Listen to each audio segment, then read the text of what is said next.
అత్యుత్తమ ప్లేస్మెంట్స్ తో ఎంఎన్సీ కంపెనీలలో ఉద్యోగమే లక్ష్యమా? ఇంజనీరింగ్ చదవాలనే మీ పిల్లల కలని కేజీ రెడ్డి కాలేజ్ తో నిజం చేసుకోండి.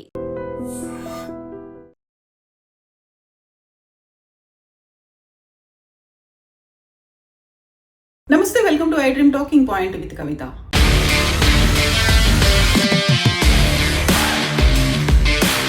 ఇరాన్తో యుద్ధం జరుగుతున్న వేళ అమెరికా అధ్యక్షుడు డొనాల్డ్ ట్రంప్ కీలకమైనటువంటి ప్రకటన చేశారు. యుద్ధం ఎంతకాలం కొనసాగితే, ఉద్రిక్త పరిస్థితులు ఎంతకాలం కంటిన్యూ అవుతే అంతకాలం అంతర్జాతీయంగా చమురు ధరలు పెరుగుతాయి అనేటువంటి ఒక సంచలనమైనటువంటి ప్రకటనను ఓవల్ కార్యాలయం వేదికగా చేశారు డొనాల్డ్ ట్రంప్.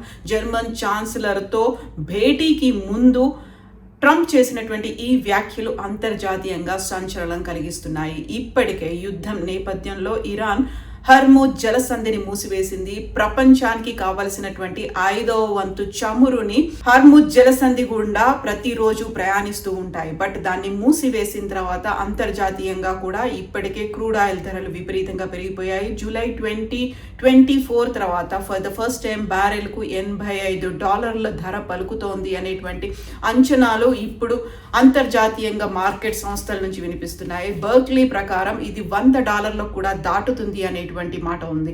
ఇక మేరీటైమ్ అనలిటికల్ సంస్థలు చెప్తున్న దాన్ని బట్టి చూస్తే అయితే విండ్ వర్డ్ తో పాటుగా కెప్లర్, ఈ రెండు సంస్థలు హర్ముజ్ జలసంధి దగ్గర 706 చమురు నౌకలు ఆగిపోయినట్టుగా అనౌన్స్ చేసింది.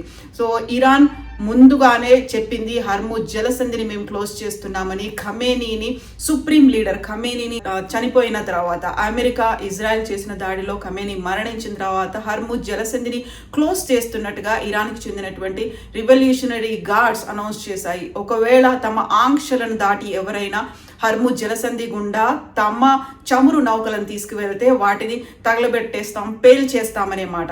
సో వివిధ దేశాలకు చెందినటువంటి చమురు వాహక నౌకలు అయితే తమకు బీమా సౌకర్యం కల్పిస్తే అక్కడి నుంచి వెళ్తాము, ఆ ఆంక్షలను కూడా ధిక్కరిస్తాము అని చెప్పినప్పటికీ కూడా బీమా సంస్థలు ముందుకు రానటువంటి పరిస్థితి ఉంది. ఈ దేశంలోనే పలావు జెండాతో వెళ్తున్నటువంటి భారతదేశానికి చెందినటువంటి ఒక చమురు నౌక మీద దాడి చేశారు ఇరాన్ రివల్యూషనరీ గార్డ్స్. అక్కడ ఉన్నటువంటి 15 మంది భారతీయుల్లో 4 ఇరానీయులు ఉన్నారు. 4కి గాయాలైనట్టుగా మనకి గతంలోనే వార్తలు అనేవి వచ్చాయి. ఈ నేపథ్యంలోనే అక్కడి నుంచి నౌకలు ప్రయాణించడానికి వీలుగా అమెరికాకు చెందినటువంటి నేషనల్ కోస్ట్ గార్డ్స్, నావికా దళానికి చెందినటువంటి ఆర్మీ అనేది అక్కడ వాళ్ళకి సహాయం ఇస్తుంది, రక్షణగా ఉంటుంది అనేటువంటి ఒక మాట అని చెప్పారు అమెరికా అధ్యక్షుడు Donald Trump. America development finance corporation DFC దీనికి సంబంధించి రాజకీయమైనటువంటి రిస్క్ బీమాతో పాటుగా ఆర్థిక అంశాలకి సంబంధించి ఆ హామీల అమలు కోసం అధికారులకి ఆదేశాలు కూడా జారీ చేశారు. ఇక ప్రపంచానికి సంబంధించి ఒక రవాణాలో ఇది చాలా కీలకమైనటువంటి జీవనాడిగా ఉంది. హర్ముజ్ జలసంధి 5వ వంతు రవాణా అనేది ఇక్కడికే అవుతుంది. అందులోనూ ప్రధానంగా భారతదేశంతో పాటుగా చైనా, దక్షిణ కొరియా, జపాన్ దేశాలకి ఇక్కడ ఆయిల్ అండ్ న్యాచురల్ గ్యాసెస్ అలాగే చమురు అనేది హర్ముజ్ జలసంధి నుంచి ప్రతిరోజు వస్తూ ఉంటాయి.